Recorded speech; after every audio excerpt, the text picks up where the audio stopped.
Capítulo 14. Portanto, atenienses, fica claro o que eu disse. Meleto nunca deu atenção a esses assuntos, nem muito, nem pouco. Mas uma coisa te digo, Meleto. Como pode dizer que corrompo os jovens?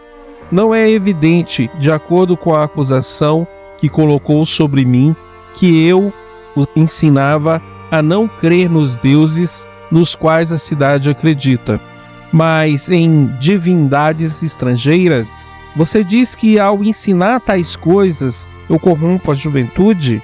Certamente digo. E sobre esses deuses, portanto, Meleto, sobre os quais temos essa discussão, fale um pouco mais claramente, tanto para mim quanto para esses homens. Porque não consigo entender se você diz que eu os ensino a acreditar que certos deuses existem. Parêntese. E nesse caso, acredito que existem deuses e que não sou um completo ateu e não posso ser culpado por isso. Fecha parênteses. E não aqueles nos quais a cidade acredita, mas em outros, ou se me acusa de introduzir novos deuses. Ou quer dizer que eu próprio não acredito que existam deuses e que ensino isso aos outros? Digo isto, que você não acredita nos deuses, absolutamente. Que maravilha, Meleto! Como pode dizer isto, que eu, então, ao contrário de toda a humanidade, não acredito que o Sol e a Lua sejam deuses? Não, por Zeus, ó juízes, porque diz que o Sol é uma rocha e que a Lua é uma terra. Então acusa Anaxágoras, meu caro Meleto, e o coloca como débil?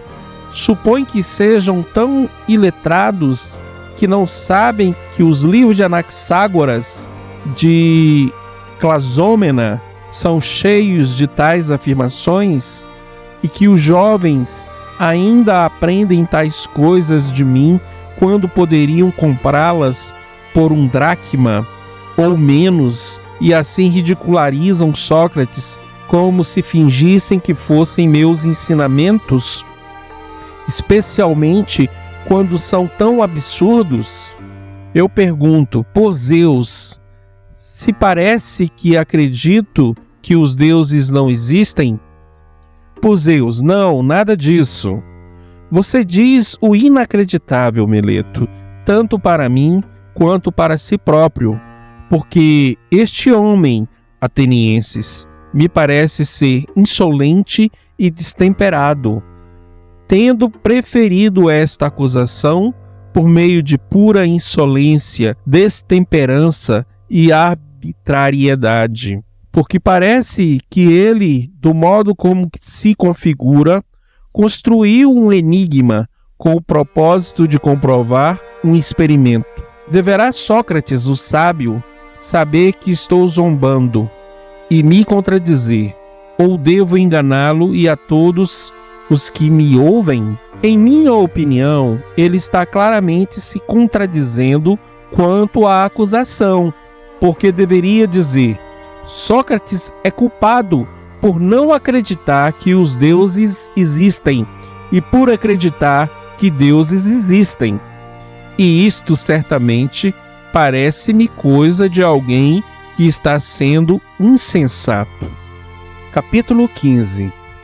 Considerem comigo agora, atenienses, como ele se apresenta a mim para dizê-lo. E para você, Meleto, me responda. E vós, como pedi a todos logo de início, lembrai-vos de não se revoltarem quando falo com minha maneira habitual. Existe algum homem, Meleto, que acredite que existem assuntos humanos, mas que não acredite que os homens existem? Deixai que ele responda, juízes, e não façam tanto barulho. Existe alguém que não acredite que existam cavalos, mas que existam coisas pertinentes aos cavalos? Ou que não acredite em flautistas, mas que acreditam coisas referentes às flautas? Não, não há. Meus grandes homens, porque já que não estáis dispostos a responder, eu mesmo vos digo isso abertamente. Mas me responda a essa última pergunta. Existe alguém que acredita que existam coisas do demônio, mas não acredita que os demônios existam? Não, não existe. Quanta cordialidade em responder tão forçosamente, embora obrigado pelos juízes. Você afirma então que eu acredito e ensino coisas relacionadas aos demônios, sejam eles novos, sejam eles antigos, e que, portanto, de acordo com sua afirmação, acredito nas coisas do demônio, e que isto você testemunhou na bula de acusação. Se então acredito em coisas relacionadas aos demônios, há então uma necessidade absoluta de que deva acreditar que demônios existem. Não é verdade? Sim, porque suponho que concorda comigo, já que não responde. Mas com respeito aos demônios, não concordamos todos que são deuses ou filhos dos deuses? Não admite isso? Certamente. Assim, portanto, permito que haja demônios, assim como tu, caso os demônios sejam um tipo de deuses, e nesse ponto digo que tu falas enigmaticamente e te contradizes quando falas que não acredito na existência dos deuses. E novamente, que afirmo que existam, uma vez que existem demônios. Mas se os demônios são filhos dos deuses, mesmo que ilegítimos, sejam ninfas, sejam quaisquer outros, seja como sejam classificados, como um homem poderia pensar que existem filhos de deuses, mas que não existem deuses? Porque isso seria tão absurdo como se qualquer um pudesse pensar que existem mulas ou rebentos de cavalos e asnos, mas não acreditam que existam cavalos e asnos. Contudo, Meleto, não poderá ser de outra maneira que tentaste me acusar para me trazer a julgamento, porque se querias persuadir qualquer pessoa, por menor que fosse o grau de envolvimento dela com a razão, essa mesma pessoa poderia pensar que há coisas relacionadas a deuses e demônios, e ainda assim, que não fossem demônios ou deuses ou heróis, o que é completamente impossível. Capítulo 16. Portanto, provar que não sou o culpado das acusações de Meleto, atenienses, me parece não carecer de defesa mais alongada. Acredito que o que eu disse é o suficiente. E sobre aquilo que falei no início de que há uma grande inimizade contra mim entre a multidão, estejam certos de que é a verdade. E é isso que acabará me condenando, caso eu seja condenado, e não Meleto ou Ânito, mas sim a calúnia e a inveja da multidão que já me condenou, e há muitos outros bons homens. E acredito que fará o mesmo com ainda outros no futuro, porque não tenho certeza de que serão mais fortes do que eu. Talvez alguém diga: não tens vergonha, Sócrates, de teres seguido uma linha de estudo que colocou tua vida em risco? Para quem me perguntasse isso, eu responderia de bom grado: poderias formular melhor suas palavras, meu amigo? Se pensas que um homem que tenha o mínimo de valor deveria levar em conta o risco de vida ou morte, em vez de considerar quando age, se o faz de forma justa ou injusta, se é um homem bom ou mau. De acordo com o seu pensamento, todos os semideuses que morreram em Troia seriam personagens maus, assim como os outros, o filho de Tétis, que ignorou o perigo em comparação a se submeter à desgraça, quando sua mãe, que era uma deusa, disse a ele, em sua ânsia de matar Heitor, algo desse tipo, como penso: meu filho, se vingar a morte de seu amigo Patroclo e assassinar Heitor, você mesmo morrerá, porque, disse ela, a morte o aguarda logo após levar Heitor.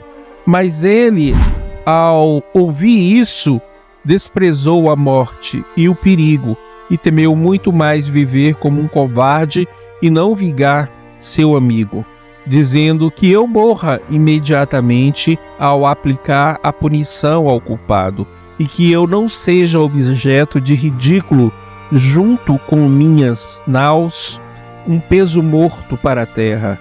Acham que ele se importou com a morte ou o perigo? Essa verdade, atenienses, diz quem quer que tenha se colocado por vontade própria ou por uma voz de comando em posição de risco. Parece-me que deveria ali permanecer e encarar o perigo, não se importando com a morte ou qualquer outra comparação com a desgraça. Capítulo 17. Eu, pessoalmente, deveria estar agindo de maneira estranha, atenienses. Se quando os generais escolhidos por vós para me comandar tivessem me enviado a Potideia, em Anfípolis e em Délio, e eu tivesse ficado onde me mandaram, como qualquer outra pessoa, e encontrado o perigo da morte. Mas quando o Deus no qual eu pensava acreditar me designou como tarefa passar minha vida no estudo da filosofia, e ao observar os outros e a mim mesmo, eu deveria na ocasião ter temido a morte ou outra coisa parecida, desertado de meu posto, o que seria realmente estranho. E então, na verdade, qualquer um teria me levado ao tribunal com justeza e me acusado de não acreditar nos deuses porque desobedeci ao oráculo com medo da morte, e me achando sábio quando não o sou, porque temer a morte, atenienses, nada mais é do que parecer sábio sem realmente sê-lo, porque isso parece um conhecimento quando a pessoa não tem na realidade. Todos deveriam saber que a morte é o bem maior do homem, mas os homens que a temem acham que ela é o maior dos males. E como pode haver maior ignorância do que achar que se sabe o que na verdade não se sabe? Mas eu, atenienses, nesse assunto talvez seja diferente dos homens. Se posso dizer que há algo no qual sou mais sábio que os outros, seria nisso, por não ter um conhecimento competente das coisas do Hades. Também acho que não tenho bom conhecimento da morte, mas agir injustamente e desobedecer meu superior, seja Deus, seja homem. Sei que isso é mal e vergonhoso. Nunca, portanto, poderei temer ou evitar coisas que, pelo quanto sei, sejam boas ou más, caso não saiba com antecedência que são realmente más. Portanto, mesmo que repudiem agora, e não cedendo ao pedido de Ânito, que diz que a mim sequer deveria ser dada a chance de falar aqui, ou que, se viesse, seria inescapável me condenarem, que diz que se eu escapasse, seus filhos, ao estudarem os ensinamentos de Sócrates, seriam todos completamente corrompidos. Se vocês se dirigissem a mim dizendo: Sócrates, não apoiaremos Ânito, mas o repudiamos sob a seguinte condição de que tu não mais insistas em tuas pesquisas ou no estudo da filosofia, e se insistires em continuar, serás executado. Se, como eu disse, vós me repudiasseis nesses termos, eu teria de responder: atenienses, eu vos honro e vos amo, mas devo obedecer aos deuses acima de vós. E enquanto eu respirar e for capaz, não posso cessar o estudo da filosofia. E os estimulo e aviso a todos que, porventura, eu encontrar que me acostumei a fazê-lo.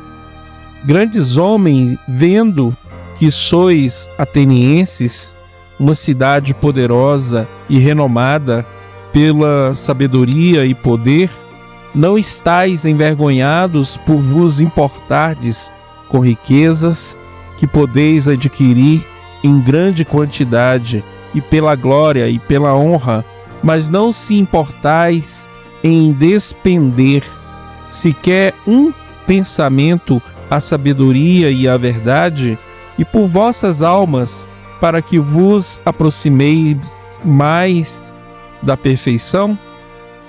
E se algum de vós questionardes minha declaração e afirmardes que não se importa com essas coisas, não poderei deixá-lo partir, mas sim interrogá-lo, observá-lo e prová-lo. E se a mim parece que a pessoa não possui virtude, mas que apenas finge possuí-la, deverei reprimi-lo por dar valor mínimo a coisas das mais grandiosa riqueza e sim dar mais valor a coisas que nada valem. Portanto, devo agir assim com todos os que meu caminho cruzar, sejam jovens, sejam idosos, forasteiros ou cidadãos, mas ainda mais a vós, concidadãos, porque sois os que mais se alinham a mim, pois estejais certos de que isso é um comando dos deuses. E acredito que não existe bem maior a ter caído sobre a cidade do que meu zelo em servir aos deuses.